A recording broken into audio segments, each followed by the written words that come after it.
Proclamação do Evangelho de Jesus Cristo, segundo João. Glória a vós, Senhor.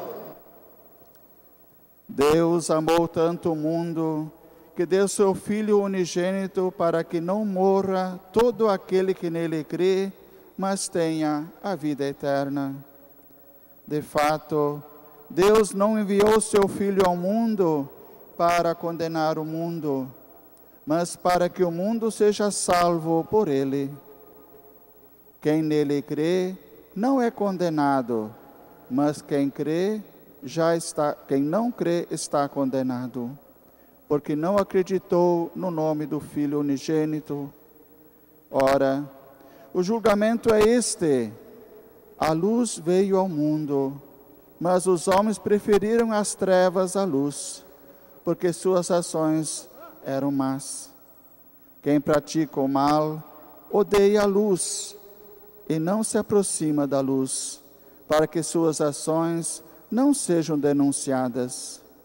Mas quem age conforme a verdade aproxima-se da luz, para que se manifeste que suas ações são realizadas em Deus. Palavra da salvação. Glória a vós, Senhor.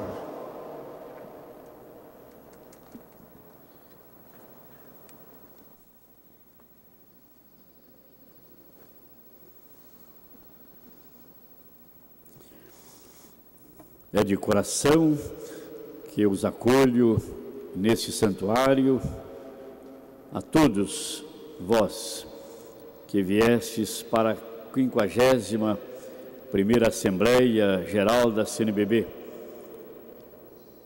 senhores cardeais, arcebispos, bispos, administradores diocesanos, acolho e saúdo o senhor Núncio Apostólico, Sua Excelência Dom Giovanni Danielo.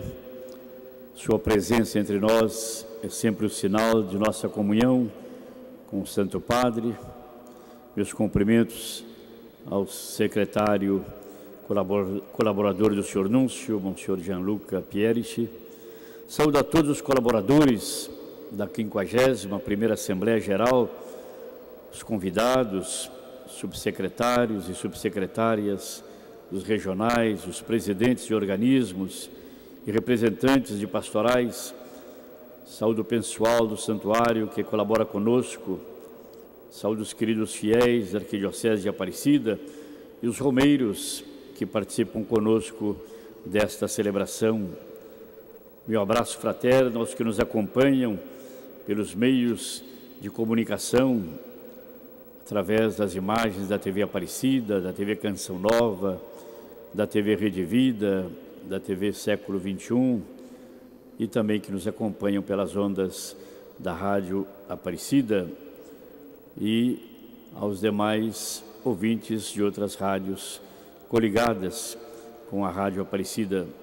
Saúde e agradeço os profissionais de comunicação que dão ao povo de Deus nesse imenso Brasil a oportunidade de nos acompanhar dia a dia ao longo de nossos trabalhos durante esses 10 dias.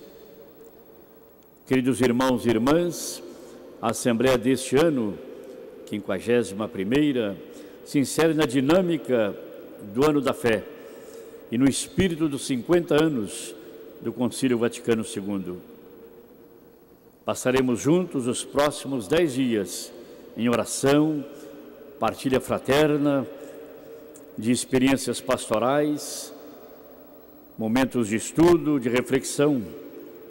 Os momentos de oração e celebração queremos vivê-los em profunda comunhão com os romeiros aqui no santuário e com os que em casa estarão também em sintonia conosco pelos meios de comunicação. O estudo e a reflexão se estenderão sobre diversos temas de interesse eclesial, mas se concentrarão principalmente em torno do tema central, a renovação de nossas paróquias.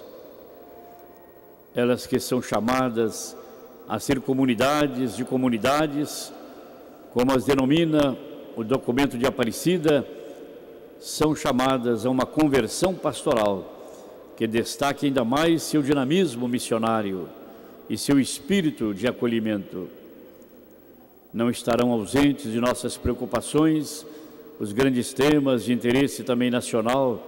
Pelo contrário, como sempre, em espírito profético, nossa Assembleia nos oferecerá a oportunidade de nos manifestar como conferência para ajudar a iluminar o caminho que percorremos enquanto nação brasileira.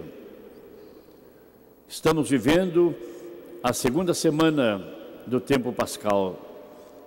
É importante recordar que a quaresma deste ano nós a vivemos em espírito eclesial, ainda mais destacado, porque acompanhamos o Papa Bento XVI, agora Bispo Emérito de Roma, em suas últimas semanas de pontificado, desde que anunciou dia 11 de fevereiro que renunciaria ao exercício do ministério petrino no dia 28 de fevereiro.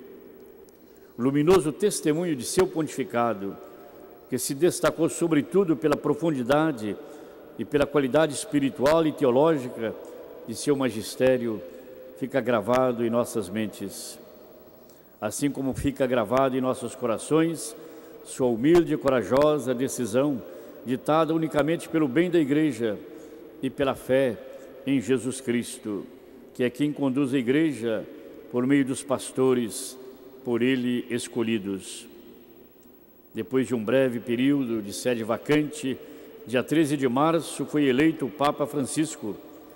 Sua simplicidade e os sinais que desde o momento de sua eleição ele tem dado na Casa Santa Marta, na convivência com os demais irmãos, no episcopado, nas suas aparições públicas, nos faz esperar um pontificado de grande sensibilidade pastoral, de profundo diálogo com toda a Igreja e com os outros cristãos, com as demais religiões, sobretudo as religiões monoteístas, e com o mundo da cultura em geral. Sobretudo nos dão a certeza de que ele continuará cultivando um profundo amor preferencial pelos pobres e estimulando a Igreja toda a ser, como ele mesmo disse, uma Igreja pobre e para os pobres. Podemos dizer que nossa quaresma foi marcada sobretudo por esses dois grandes acontecimentos e pela profundidade de seu significado, sem esquecer também a campanha da fraternidade deste ano. Fraternidade, juventude, com o lema "Eis-me aqui, envia-me", que serviu como preparação para a Jornada Mundial da Juventude, a realizar-se no Rio de Janeiro, em julho próximo. O Evangelho de hoje se abre com essas belíssimas palavras: Deus amou tanto o mundo que deu seu Filho único, para que todo que nele crer não pereça, mas tenha a vida eterna. É graças à ressurreição de Jesus que nós podemos conhecer o significado concreto dessa afirmação. Se Jesus não tivesse ressuscitado, a última palavra teria sido do pecado e, em consequência, da condenação merecida pelo pecado. Depois de ter feito de tudo para nos salvar, teria prevalecido a maldade humana e o mundo estaria sob a terrível sombra da morte, sem nenhum horizonte de esperança. Mas a intenção salvadora de Deus se manifesta na ressurreição de seu Filho.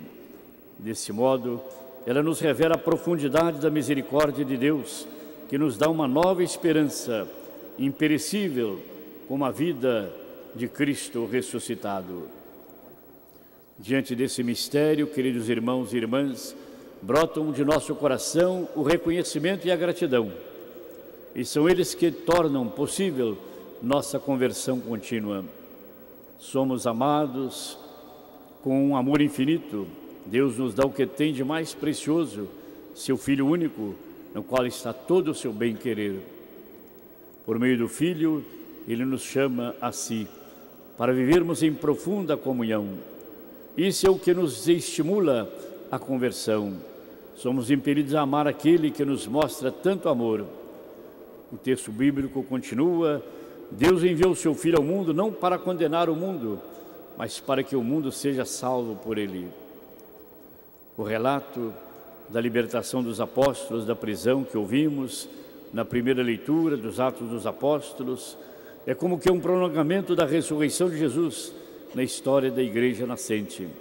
Assim como Jesus não permaneceu na morte, os apóstolos não podem ser detidos, a palavra de Deus não pode ser aprisionada. É a força da ressurreição que continua atuando na igreja e no mundo, para que a vontade salvífica universal de Deus continue se realizando.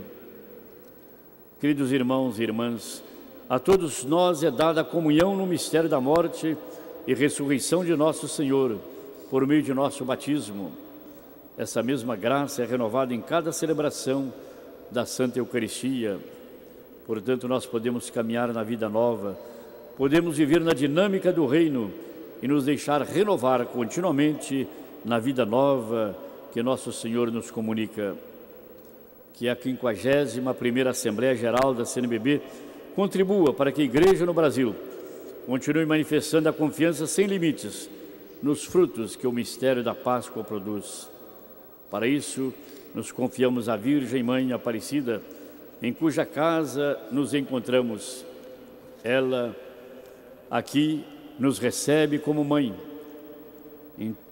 intercede por nós, para que continuemos a evangelizar a partir de Jesus Cristo e na força do Espírito Santo, como igreja discípula, missionária e profética, alimentada pela Palavra de Deus e pela Eucaristia, à luz da evangélica, opção preferencial pelos pobres, para que todos tenham vida rumo ao reino definitivo.